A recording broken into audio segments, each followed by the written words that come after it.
All right.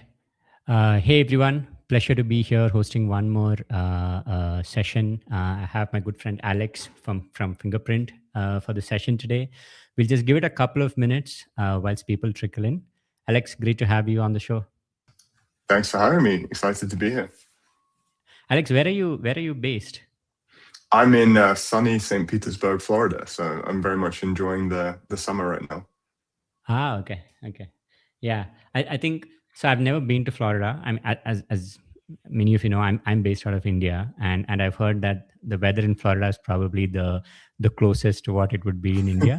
So yeah, I'm looking forward to someday visiting, and obviously I've heard it's like beautiful with beaches and so on. So sunny state, right?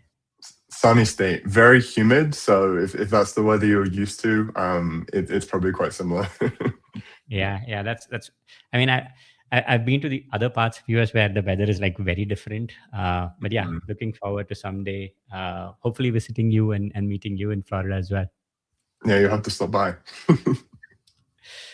Um, all right, I guess we can get started. So, hey everyone, excited to host this session with Alex today. Alex is the director of demand generation at Fingerprint. Fingerprint is a very fast growing Series C device intelligence company that helps some of the largest marketplaces and other consumer facing applications with respect to preventing fraud and improving their user experience. We've been working with Alex for more than 9 months now, and Fingerprint has a very interesting sort of journey in terms of its original evolution and how they are structuring their go to market today.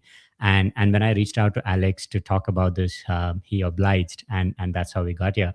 Alex, once again, great. It would be great if you can give like a quick overview about Fingerprint and about yourself. Yeah, of course. So about Fingerprint, as Praveen mentioned, we're a device intelligence company. We primarily play in three core verticals. So like the fintech, very big financial companies, PSPs, those sorts of platforms, identity and security. So we work with like a lot of IDV companies, companies that are doing KYC, and then marketplaces, specifically two-sided marketplaces. So you can think of like really large travel platforms, booking platforms, car rentals, all of the above. And so we're a device intelligence company, and we are mainly used to prevent a few core use cases. So securing logins, preventing account takeover attempts, preventing fake signups for like promotional or referral abuses, and then returning user experience. So ensuring people can log in faster, improving personalization, all of those things. And so as you can imagine, with that sort of solution set, we mainly sell into like fraud, risk, engineering, and product personas. And so as a result, we have a lot of diversity in our messaging and how we need to communicate to our audiences. We started as an open source directory quite a long time ago, and we had a lot of evangelization within the engineering community. A lot of folks were using us for their personal projects. This over time developed into needs that were more closely aligned to commercial requirements, right? Companies started needing more complexity, additional resourcing, compliance, all of those things became a need. And so the company evolved into being a commercial solution that was primarily PLG. So we had a self-service motion where anyone could sign up, pay with their credit card, start using us very, very quickly. And that meant that it was really easy to adopt Fingerprint. But obviously for companies that are larger scale and have more diverse needs, that brings a whole host of complexities. And so that actually lines up with how my journey began at Fingerprint. I started about 4 years ago as the first hire on the demand generation side. And really my mandate was to help to bridge that transition from product-led growth to sales-led growth. And so my role is really focused on creating awareness within enterprise accounts, building out our account-based marketing program to go really targeted against the highest potential ACV companies we can approach, and then all of the supporting mechanisms around that, right? So our BDR motion, our website, our interaction and sales enablement, all of that stuff kind of supports our core ABM motion. Yeah. So, Alex, what I found most interesting when we first started talking was many companies actually don't make this transition from open source project to PLG to now like a sales led motion focusing on some of the largest enterprises, banks, and financial services sort of companies, right? So, uh, how do you think, and you saw that transition at Fingerprint, so how do you think that happened? Was that more of a deliberate choice to say that's the more profitable segment to be, but then it would have meant either sort of cutting out support for a large number of users, or not focusing on them as much, right? So do you still have that open source solution? Do you still have like a self-service motion which people can use? Are you still maintaining and developing that, or like how did you make that choice?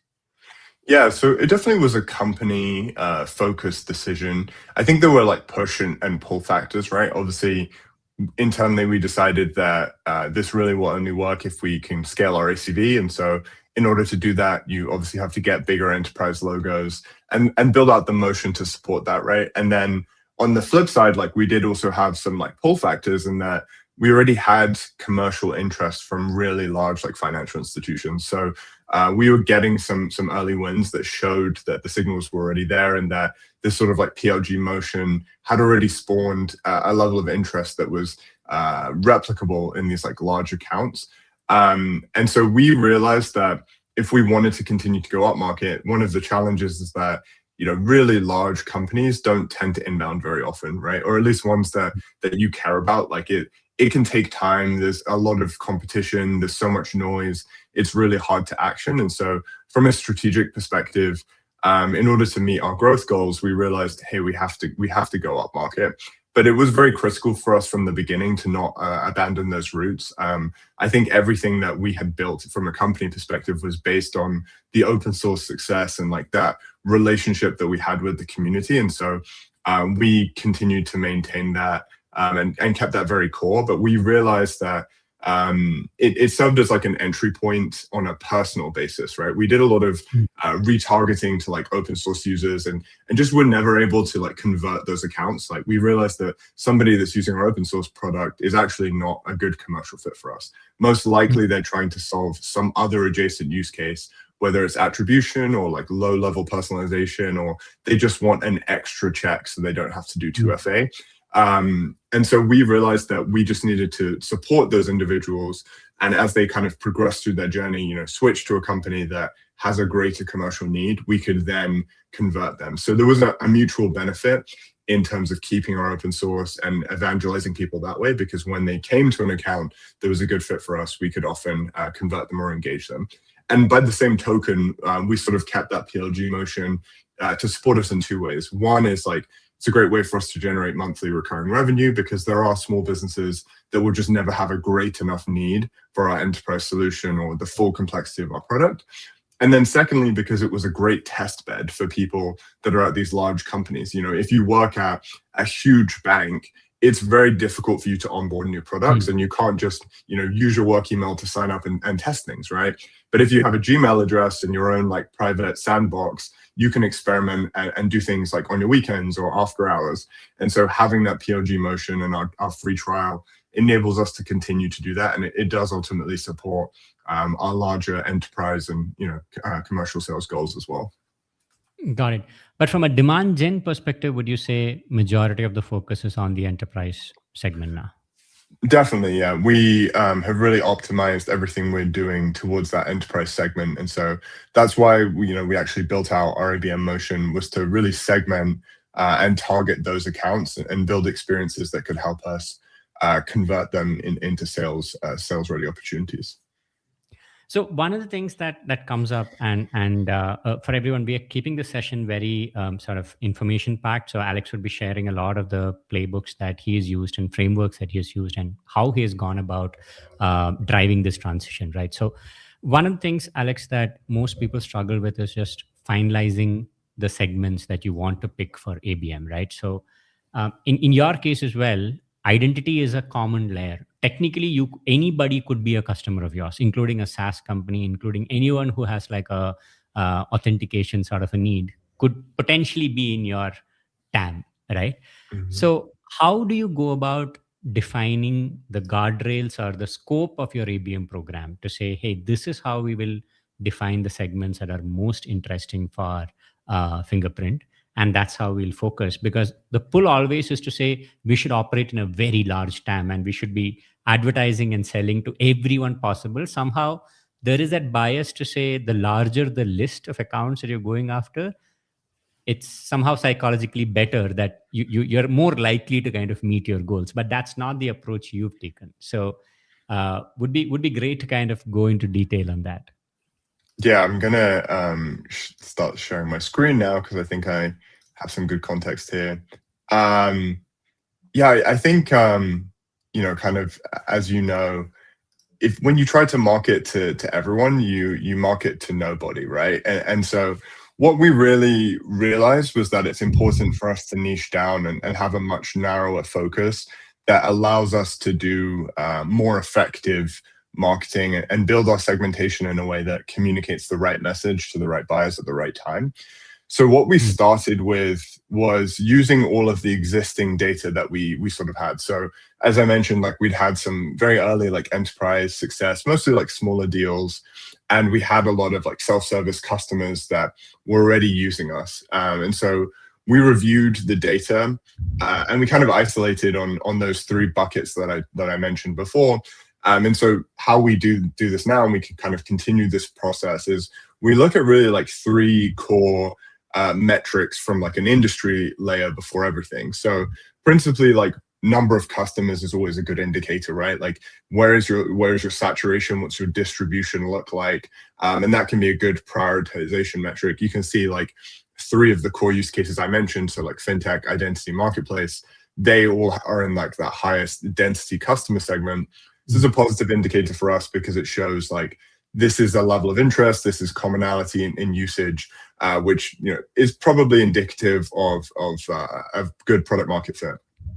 The second is like average ARR, and I think it's always really important to look at both average and median ARR, because sometimes you have really high average ARR because you have a significant density of like contract value with like one or two customers, which can be misleading or a false signal.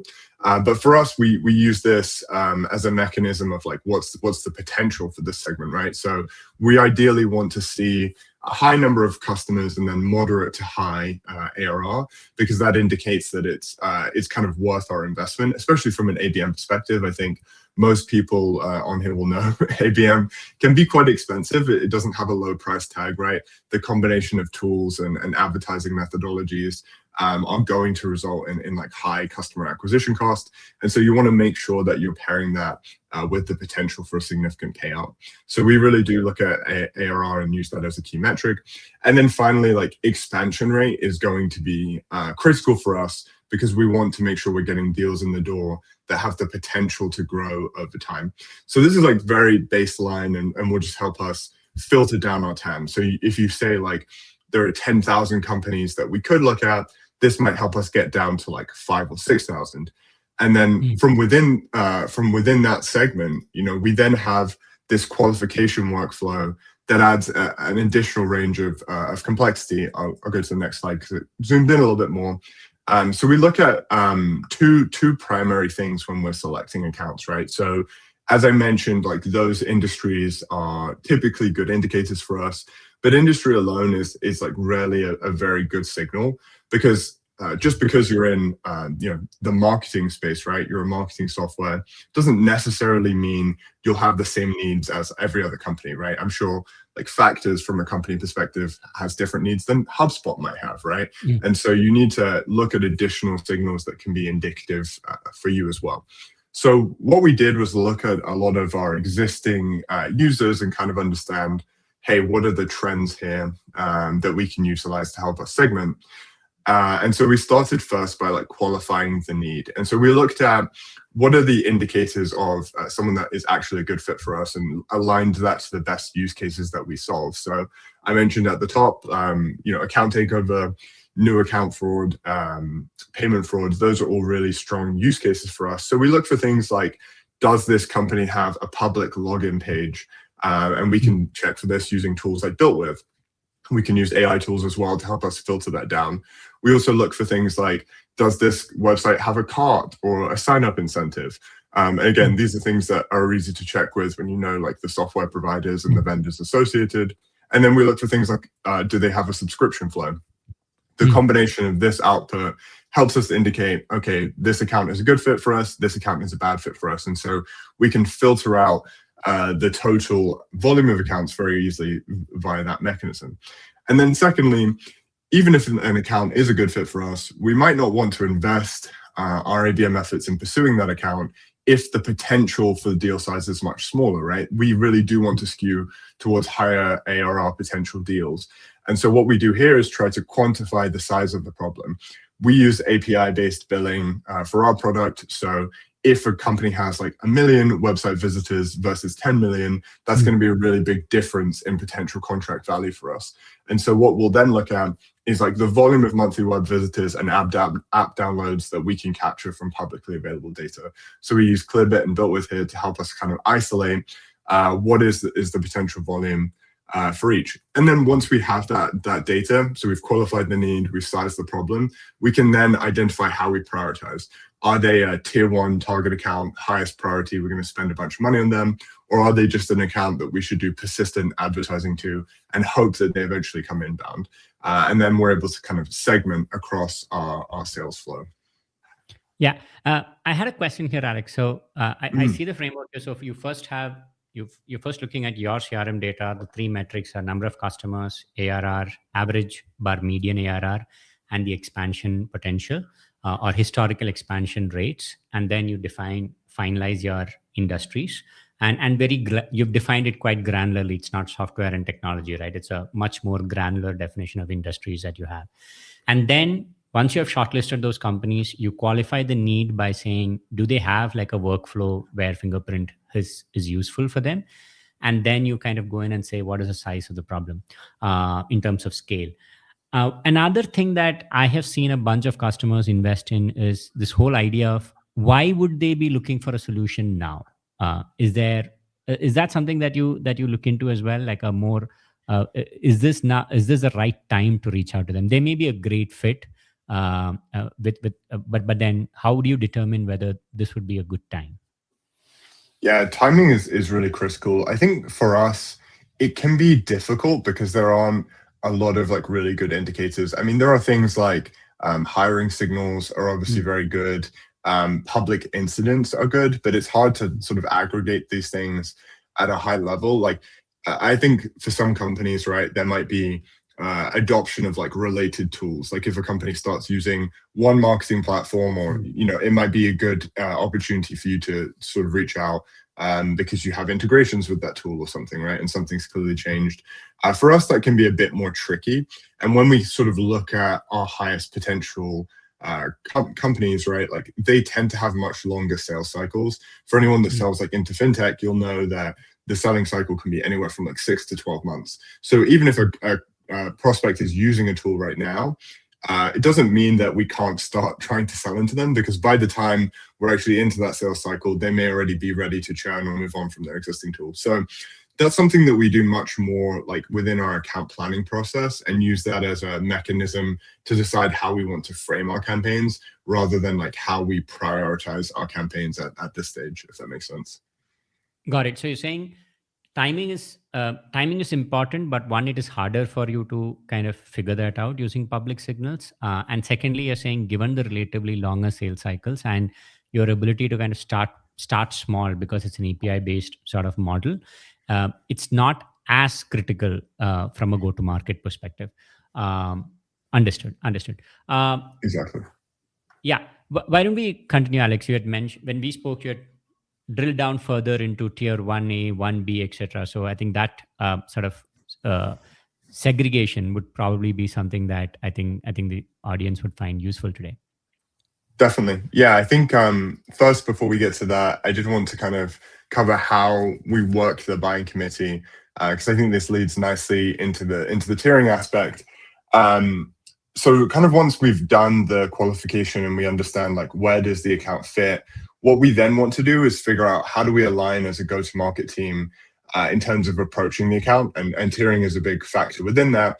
And so what we really isolated on is that sales and marketing in most companies work in quite a distributed format, right? They're not incredibly aligned. they're not following the same tactics and approach. What we really look at is like, how can we do our best job of prioritizing and planning around the account? So like, we built this mutual account planning process where we define a variety of different inputs that help us to shape the campaign. And we really seek to answer a few core questions here. So primarily, like, what is the path into the account? In an ideal state, who are the people we need to talk to in order to move the deal forward? Like, who's the executive buyer? Who's the influencer? Who's the champion? Who's the decision maker? And how do we reach all of them? Like, what are their individual pain points and challenges? What channels do they live on? All of those things. Do we know if they're currently using a competitor or an in-house solution? So going back to your previous question, the timing and signals, we might really want to change our campaign if we know they already have something that they're using. Fingerprint tends to complement a lot of existing solutions quite well. So we don't have to be worried about them using another software. But if we know they're using another software, we would want to change our messaging to be something that's like, how can we benefit them in addition to what they're already using? Or how do we prepare them for, to transition off of that solution? We also look at what are the like strategic initiatives that the company is prioritizing. Are they trying to move into a new market where there might be additional regulations that they're not familiar with? Are they struggling with churn, right? Like, is that something that we can help with by improving their authentication and reducing friction? Do they have really significant growth goals that fraud might be a blocker to? And then from there, we kind of isolate one specific message to the account and try to use that as something that we can frame across all of our different campaign actions. And then we use that to sort of identify like who the right personas are, how should we prioritize them, and then what are the tactics we need to do to reach them. And so getting into a little bit more of like what this looks like in practice, like the tactical element here. So within our account plans, like we'll have our AEs do a lot of research. This is really preliminary for any of our one-to-one campaigns. And so we'll have them search for like business challenges. So you can see in this example, we're trying to sell into TD Bank. And so one of the biggest challenges they were struggling with was a recent regulatory fallout. They had to pay a bunch of money in fines. They had some challenges that were obviously becoming a business concern. And this was something we were able to find by just doing some research into like 10Ks, right? You can find all of this information. And from here, it tells you exactly like what they're struggling with and what their pain point is. So if you think about how do we now frame our advertising, well, we can make our ad headline very targeted to this regulatory fallout. And depending on your risk tolerance, you could also make your headline, hey, you just lost 3 billion in AML fines. But you might want to make it, struggling with AML fines, here's how we can help, right? You can really change it to your confidence level. But these are good external signals that show us what the account is struggling with, where the pain is, and then we can focus on how Fingerprint actually complements it and how Fingerprint might be able to resolve these challenges. In many cases, like we can't directly solve their compliance issues, but we can help them and we can tie our story to that pain. It just gives us more visibility and helps us to frame all of our efforts. We also look at things like strategic initiatives. So as I mentioned before, what are their priorities? What are their goals? So in the TD example, we were able to do some research where we found they had written an entire blog about this one team at the company, the Platform Protect team, and like the team's goals, what they were focusing on, some of the other things they've been trying. And this taught us like how they internally think about their products, how they internally think about their challenges, what their team structure is, the roles of the individuals. And we can then tie Fingerprint towards their core goals. We can think about how we need to communicate to each individual on the team, and we can frame our product as a natural complement to the things that they're already doing. And then finally, we look at the buying committee. So we look at, who's the economic buyer. All of the different colors here represent different roles in the buying process. So like the yellow is our executive buyer. The red is folks that are like decision makers or influencers on the deal. And then we have like end users that would be directly involved in the day-to-day implementation. And so when we think about all of these individuals, we need to think about them differently.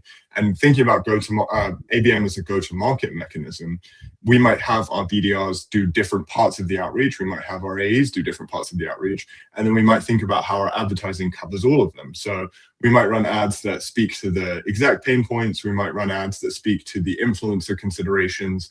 We might do outreach that's very targeted to the end users that tries to guide them into like workshops or trialing.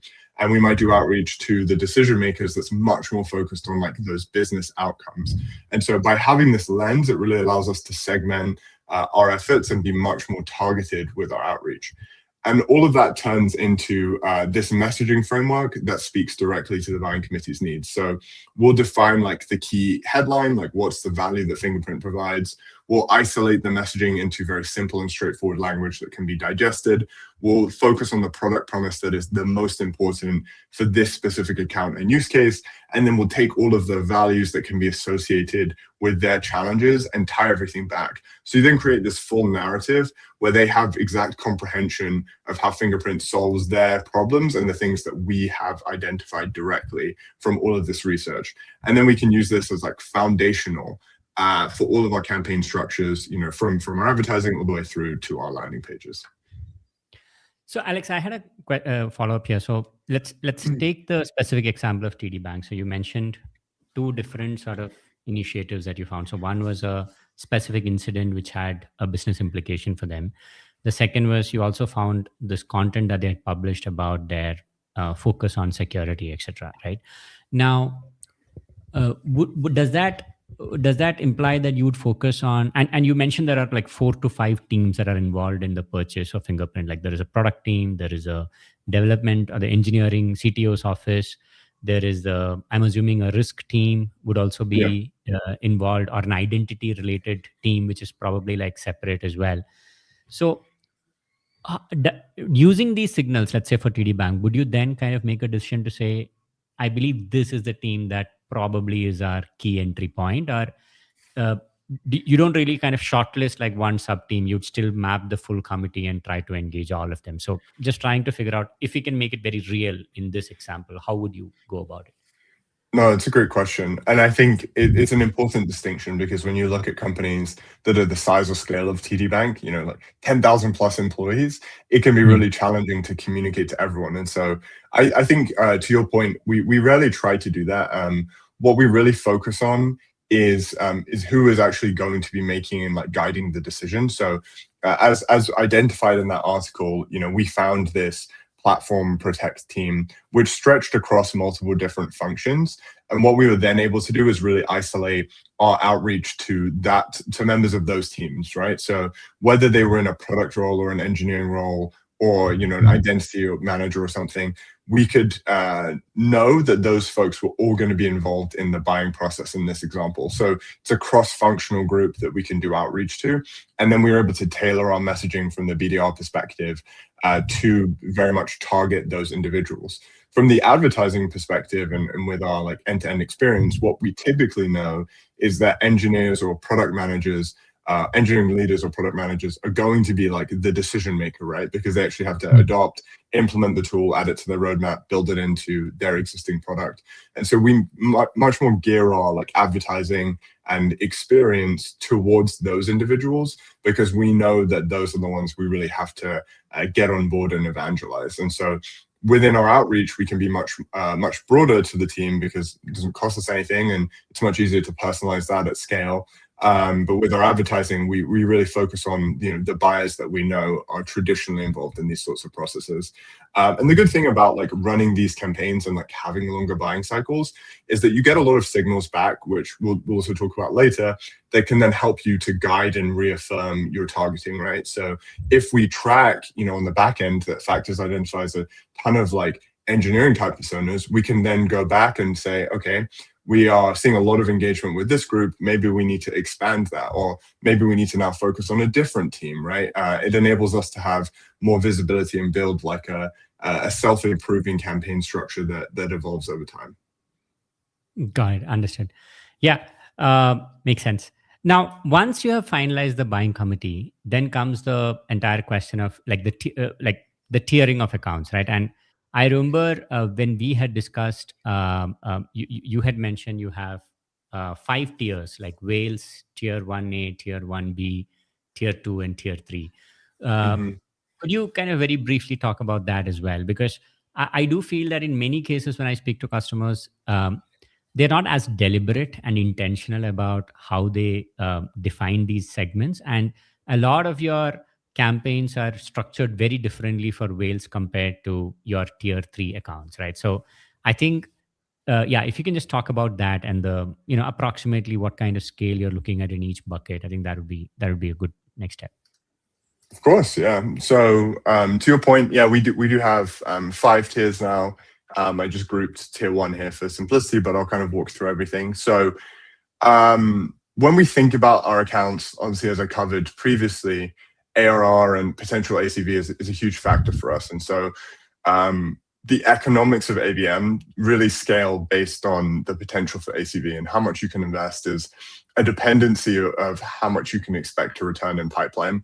And so to make things more manageable for us and to provide the best case from pursuing those outcomes, we really shaped our program around that. And so when we look at the highest potential accounts that have, like $1 million plus contract value potential, we think of those as whales. And with that in mind, knowing that the deal size might be over $1 million, and if you think about our typical like customer lifetime value, it might extend into multi-millions of dollars, we can then afford to take a lot more risks. And so what we tend to do with our whale plays is build out everything but the kitchen sink, really. And so we'll do customized advertising to the brand. So we might take the look and feel of their branding and the language of how they communicate. So going back to the TD Bank example, like if we know their team is like Platform Protect and we can find some cool branding about that team, we can build that into the advertising. We can speak directly to them, do very, very customized and non-scalable plays,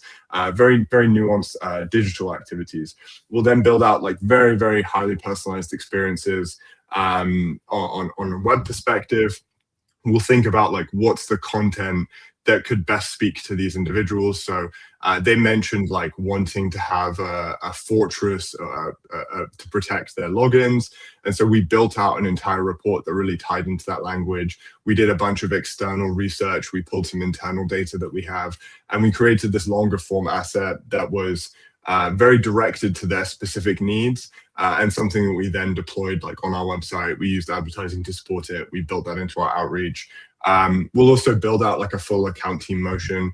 So we'll have like a marketer that's assigned, we'll have an AE, we'll have a BDR, we'll have an SE, all working collectively to really hyperfixate on the needs of the accounts. And we'll do very segmented outreach. So we might have like personalized outreach on a persona basis. We might do it for like technical users using our SE. We might even set up like workshops for them, right? So very targeted, nuanced.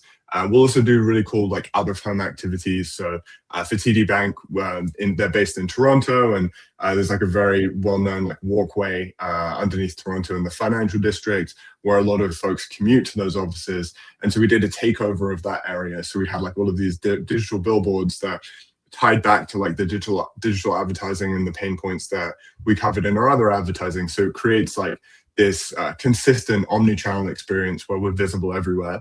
We also hosted a happy hour for them, right? And invited folks out and customers that we had that were in the area to try and engage with them. We'll do like highly personalized executive gifting. So we sent them like these really nice sweaters and these like custom boxes, really like nice handwritten notes from our CEO. And then we'll do like executive thought leadership, where we talk specifically about challenges that we know that they're struggling with, like the compliance or AML fines. So we really just like throw everything at it.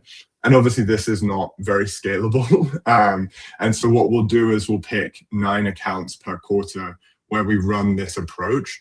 And those are all accounts that have really, really high potential. And then we allocate a decent amount of our spend here, so about 15%. And we're really focused on just trying to get those accounts to reach a sales qualified opportunity.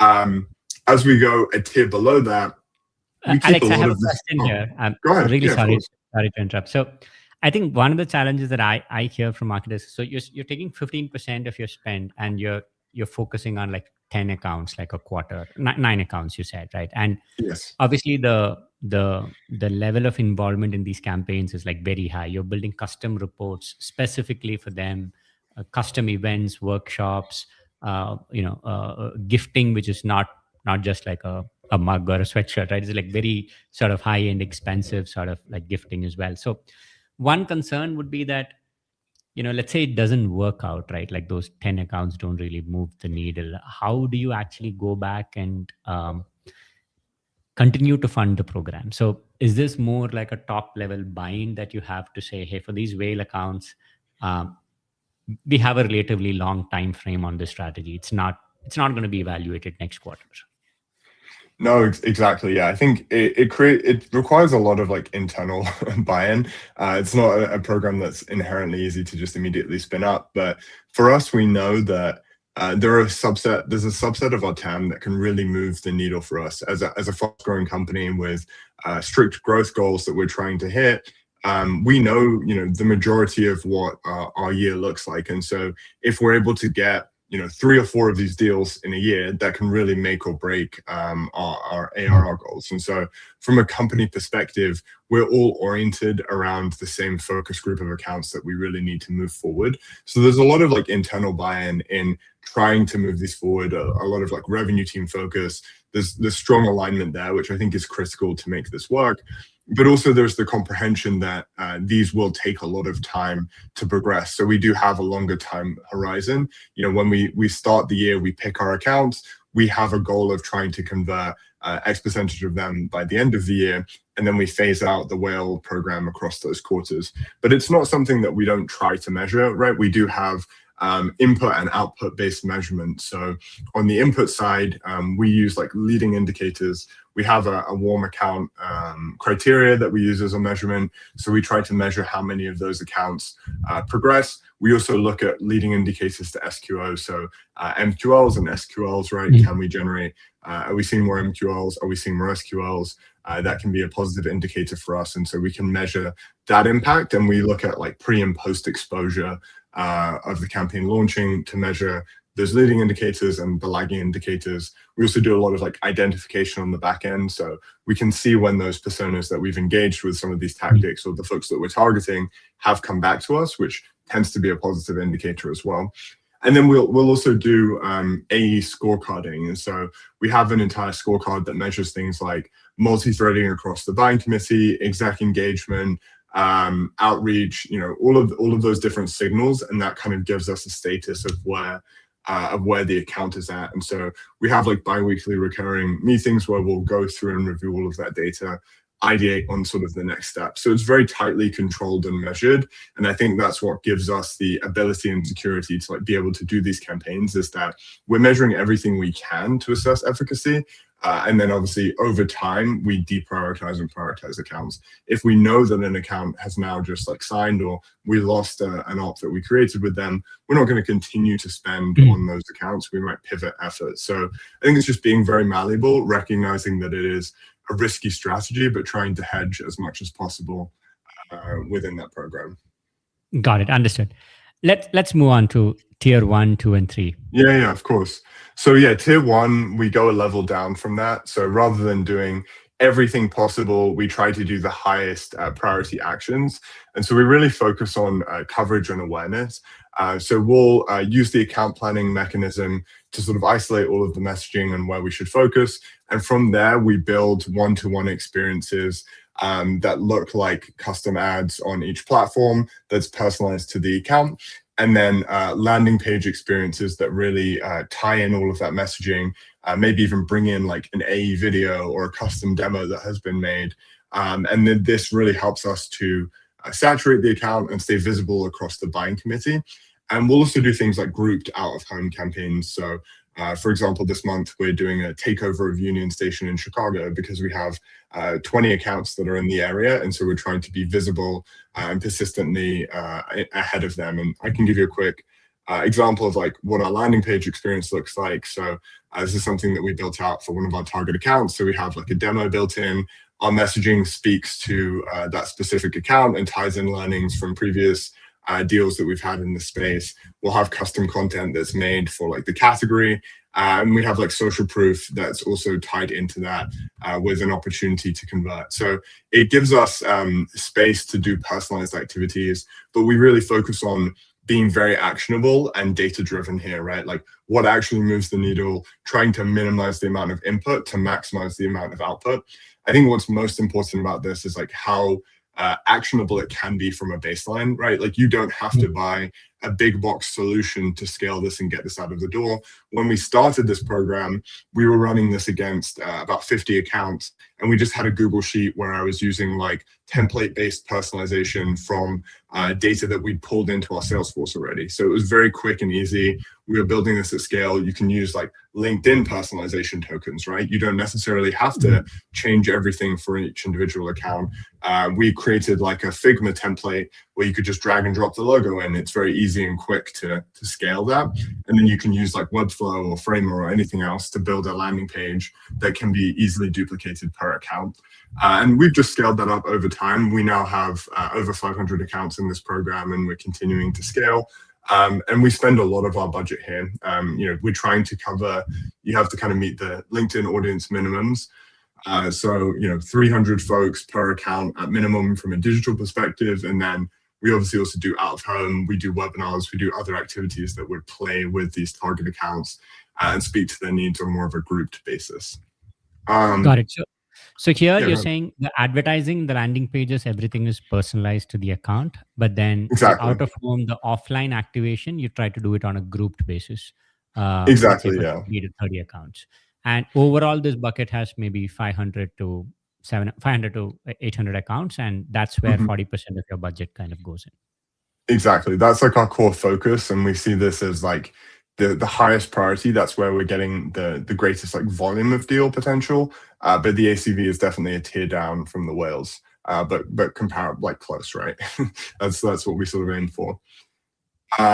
Moving a level below that, so in our tier 2 bucket, this is where we look at accounts that maybe have lower ACV or just aren't as prioritized. So typically in the tier 1 and tier 1A buckets, they're either owned by an AE or they're already defined as being in the pool for AEs to select from, right? So they have a ton of potential, and we know that those accounts can convert and should have consistent AE focus.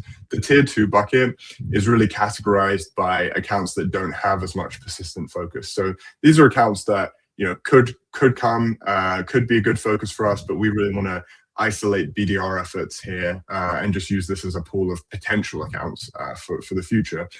And so we segment them in 2 ways. The first is by use case. So I mentioned a couple of times we have like 3 or 4 core use cases. We look across all of those accounts and we use our signals to help us segment them. So if they have a cart or a payment flow, we would segment them into a payment fraud use case, right? If they have a login flow, we might segment them into account takeover or returning user experience based on their specific need. And then we also look by industry. So, are they a travel company? Are they a marketplace company?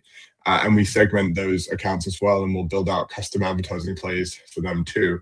The advantage of this segment is interesting in 2 ways, because we use a lot of like contact-based advertising here, which helps us a ton in terms of filtering out the noise.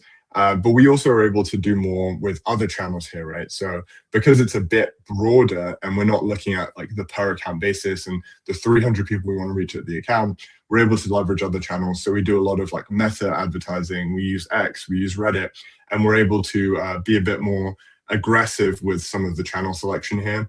And we really focus on just trying to generate inbound intent from these accounts. So can we get MQLs, which we can then translate into like BDR focus? We also use our leading indicator data as a signal for our BDR team to prioritize their outreach. So every single week, we'll talk about this a bit more later, but we have our customer journey view that allows reps to prioritize. So when accounts do come in from these plays, we're able to then try and convert them and drive them to engage with our sales team.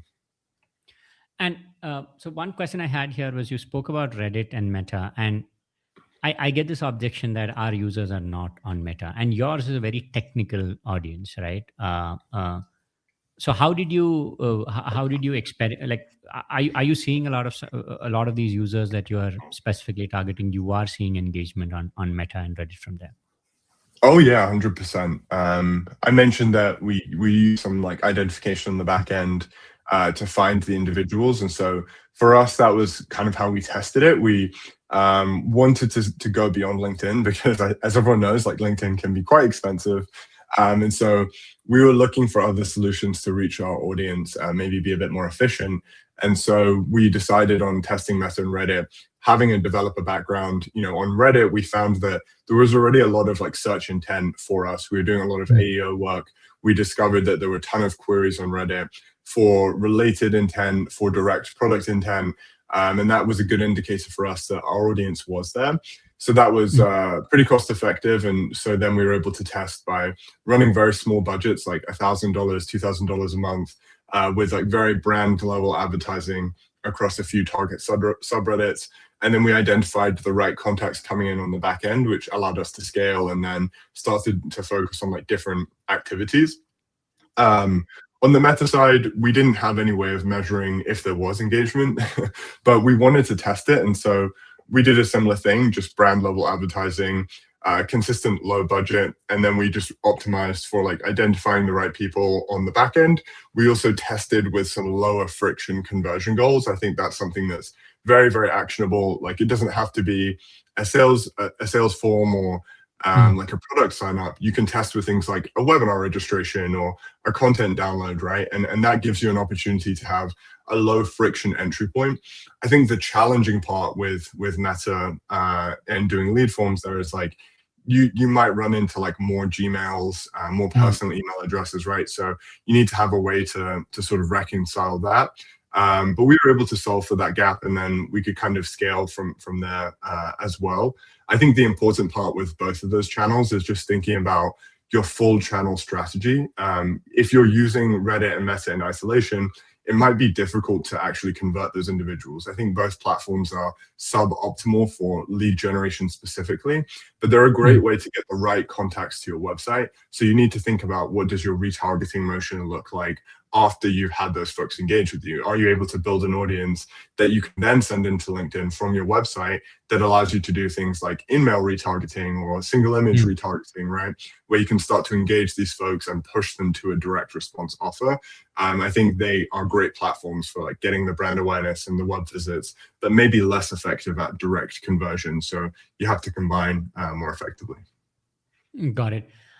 Now, you talked a lot about offline campaigns, obviously very detailed ones, and very high effort ones, as well as digital sort of campaigns, paid campaigns. How is your organic strategy? I see that you yourself are very active on LinkedIn, and from what you told me, it's not just you, like a lot of people from the company, from the leadership down. You have a very defined sort of organic strategy as well. So how does that dovetail with your paid effort? Yeah, it's a great question. So I can touch on that quickly.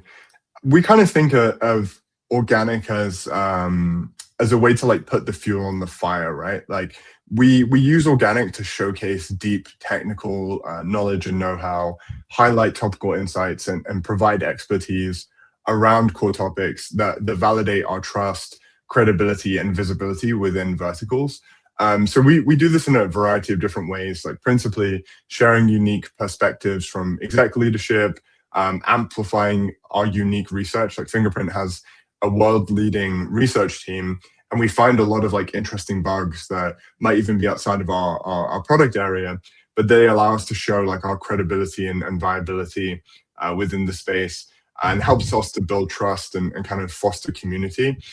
We just found that a lot of times like LinkedIn advertising can be perceived as maybe less authoritative or credible, right? And so what you always want to do is that whenever you see an ad on LinkedIn, I think the experience is massively improved if when you click on the company logo and you go to the company page, you see a ton of proprietary research, you see all of their executives posting, and they post unique things that are like really actionable and insightful. And it gives you this feeling that the company is like valid and worth engaging with. So maybe the next time you see the ad, you're more likely to engage and respond with it. And if you see the ads and the posts in the same feed, it kind of just layers on and like adds that credibility. So what we do is a lot of principally like exec thought leadership. And so that looks like some of these posts that you can see here, where we'll post about like specific topics and just take an opinionated stance. So we'll have like our CEO post, and you can see this example is about ride sharing. And we'll talk about like some of the challenges that the industry is facing, maybe what needs to happen and what needs to change some topics, some insights that could be related. And we're never really directly talking about Fingerprint or how great we are. We're more sort of just highlighting that we have deep domain expertise.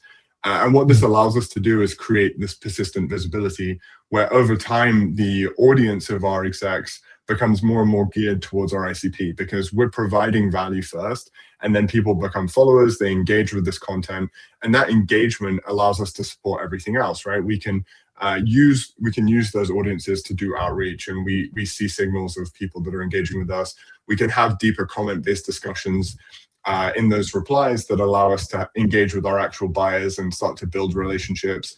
And then when those folks are involved in deals or have needs, they tend to think more favorably of Fingerprint and have that existing affinity that is just supplemented by all of our other channels and activities. Got it. So organic is where you're saying the primary focus is building credibility and brand awareness, and what you're optimizing for is when someone sees your ad and maybe clicks on the company page on LinkedIn, how do you come across as a serious player in the space who has a point of view, and there's a lot of research and content kind of coming in. Have you also I presume you would have experimented with thought leader ads targeting these posts then to your target accounts, and how do you think about that specific format which kind of blends organic with paid? It's very tricky. It's what I would say. I think when we started doing thought leadership ads, we would take a very broad perspective. So we have a brand audience that we use on LinkedIn for maybe webinar promotions or anything where we're just doing quick sponsorships. And so we would start pushing every post to that audience.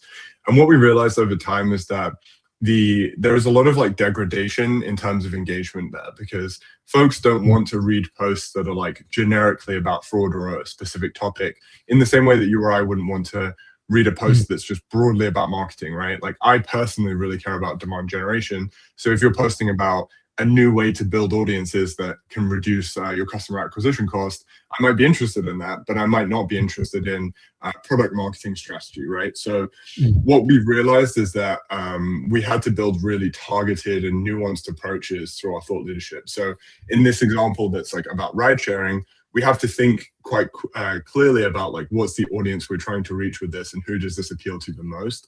And so we developed and evolved our strategy over time by creating niche audiences and then trying to tie the hook of each topic to that audience. So we think principally about what's controversial or interesting to the individual reading this, optimize that for organic, and then on the back end, we start to build the paid campaign around that. So if we've identified that this hook is really interesting for this type of individual, then we build the audience to supplement that.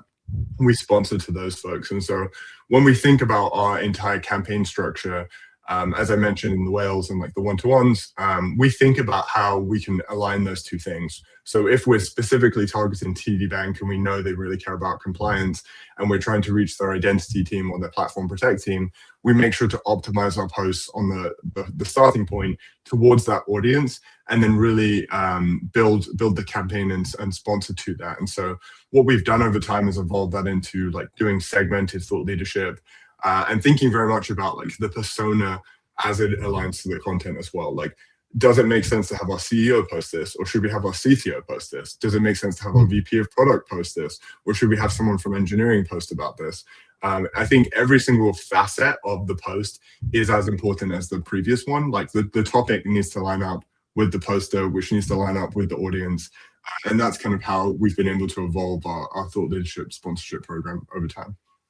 Got it. So you're saying rather than generic content, which you then kind of send to every company where there is degradation and engagement, within your whales tier 1, tier 2, the use cases are a strategy for tier 2. If you find that a use case is specifically interesting and there is a thought leadership content that you've already planned, then you can kind of pick that up and run with that. Or if you see that, hey, for your whales, you want to focus on a specific angle, you can influence the thought leadership content strategy to say, let's try and cover this topic so that I can then boost it to that particular account. But you try to make it as sort of specific and relevant as possible. Exactly.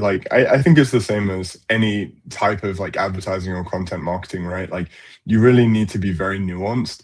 I think there is diminishing returns with being generic, and audiences pick up on that very quickly, right? I think what I see work the most effectively on LinkedIn is targeted content that speaks to a small group of individuals with a high level of depth. And that's what we found people engage with the most. We have the most organic and real conversations around that.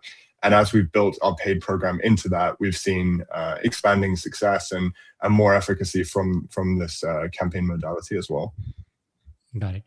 Alex, one last question. I know we only have like around 5 minutes. So where does Factors fit in this entire sort of stack, and how are you leveraging Factors best today? Yeah, it's a great question. So let me skip through that part. I think as we've talked about so far, a lot of what has really helped and powered our ABM is signals and data, right? We started our ABM program with a lot of noise. We had rough insights. We had, generic information. We used a variety of different big box ABM solutions, and none of them were able to get us to a point where we had real insights that enabled us to make informed decisions. And so why we selected Factors was because it helps us to turn that noise into signals, right? We can see which accounts are engaging and with what. We can see contact level information. We can start to build a most likely to buy list from all of this information. So we have at Fingerprint what we call a customer journey, which is basically a view into exactly what's happening with the account and what they're doing. And we get all of the different insights from our data providers that help us to build our singular, like most likely to buy list, which our A's, our BDRs can prioritize their week from. And so we get from Factors account level insights that power our ABM scoring. So we know what the account's doing, what they're engaging with. That helps us to determine a related score. We can identify contact gaps that some of our other tools can't. We can get partial form fill data, which helps us to do warm follow-up. So someone was playing around with the form but didn't complete it. They probably do have a lot of intent and we should reach out immediately. We also get LinkedIn engagement data at the account level, which is really useful for us. So we can map those engagements onto accounts. And over time, when we see that deals are progressing or deals are closing, we know all of the different touch points and we can kind of do a basic level of attribution to have visibility into how much LinkedIn is impacting. And then view through influence, which really does power our attribution. So when we think about our customer journey, the output that we're looking for is like, what are the accounts to prioritize? And then within those accounts, who are the contacts? And really, we're trying to answer this question of like, who is most likely to buy right now? And so we input all of these signals. So like website identifications, intent topics, LinkedIn engagement, web visits, PLG signups, open source usage, intent scoring, marketing activity. We send that all into our data warehouse. We then do a bunch of AI cleanup and we get this rep facing prioritization. So you can see on the right here, we have all of these different accounts with scores and then potential use cases as well. So it's really easy for the rep to then reach out. So we built this entire dashboard that shows every single activity. It's kind of small, but every single activity that's happening on the account, the individuals that are engaging, the specific visits that we're tracking from Factors.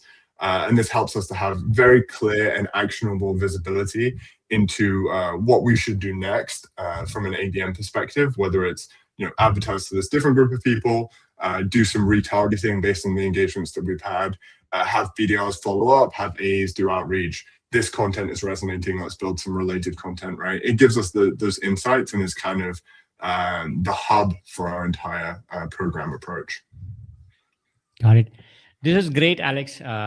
Really, really, appreciated you kind of openly kind of sharing all of these frameworks and a lot of details, right? And I think the key takeaways for me were, and what I see a lot of other customers falter is regarding that finalizing of that list and being very deliberate to say whales. So your whales are roughly like 10 accounts a quarter. Tier 1 accounts are like 500, and then tier 2 and tier 3, right? Like I have this other customer who I was just speaking with. They have like around 7,000 to 8,000 accounts, one campaign. That's their ABM list, segregated by industry and region for different creatives. But otherwise, all 8,000 of those accounts are kind of getting the same level of investment, right? And I've always found that to be like, not. It's always been strange for me that's how a lot of companies kind of operate. But as you said, I think yours is a risky strategy because you may not see a result from the whale accounts or maybe like the tier 1 accounts for a while. So it is a riskier strategy. I think there is comfort in this whole larger account list and putting that into LinkedIn and just running a campaign. But yeah, that was probably like the biggest takeaway from me. And then personalizing everything to that account. Like in fact, one of the sentences you had was, if you had one message, what would that be? Right. So Definitely. I think yeah. it's always important to think about what's the outcome that you're trying to achieve, right? And sometimes, as with life, it's like comfort isn't always the best mechanism to get to the goals that you have, right? So there's always a level of risk that you have to imply, but balancing that with strategies that are more scalable is the best way to sort of grow and develop in the space, from my perspective. Got it. Alex, I think we have time for like one question. So one of the questions that came here is, it's a relatively generic question. So what surprised you most in your ABM process, like looking back? Like, yeah, I know it's kind of generic, but if there was one thing that you could kind of talk about in terms of either something that worked or something that didn't work, but you were betting on it, what would that be? Yeah, that's a great question.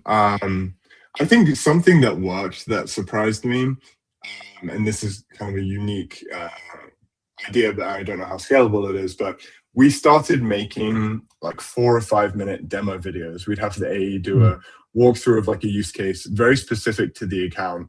This was quite early on that we tried this, and we would run those as like LinkedIn ads in a video format. And the CPC was like $25, right? It was incredibly expensive for us to get people to click through. But we had we ran it for like a couple of months, but we had like 5 conversions that came through on personalized high ACV accounts from these video ads, just really diving deep into like the technical configuration of how you would use our product. And I think it just again speaks to like the role of personalization and how critical that is. The more you can speak to an individual, highlight their exact pain points, show them how you can resolve that, and tie it together in a neat package. I think it's always like the critical part of ABM. So I guess tying the generic question back into a generic answer is just how impactful and effective personalization can be. Got it. With that, we come to an end of the session today. Alex, once again, thanks a lot for sharing all of these details today and so openly. I hope you'd be okay if anyone had any questions, and how do they best reach you? Of course, yeah. You can find me on LinkedIn. Just search my name, Alex Goodwin. I'm at Fingerprint, so it should pop up pretty quickly. Feel free to send me a DM. I'm happy to chat, answer any questions, tell you about how great Factors is, anything I can do to help. Yeah. And we'll also follow up with maybe even an abridged version of the slides that we discussed today, so that all of that material is also available to anyone who registered for the session. Alex, once again, thanks a lot. Really, really appreciate you taking the time. Thank you so much. Thanks.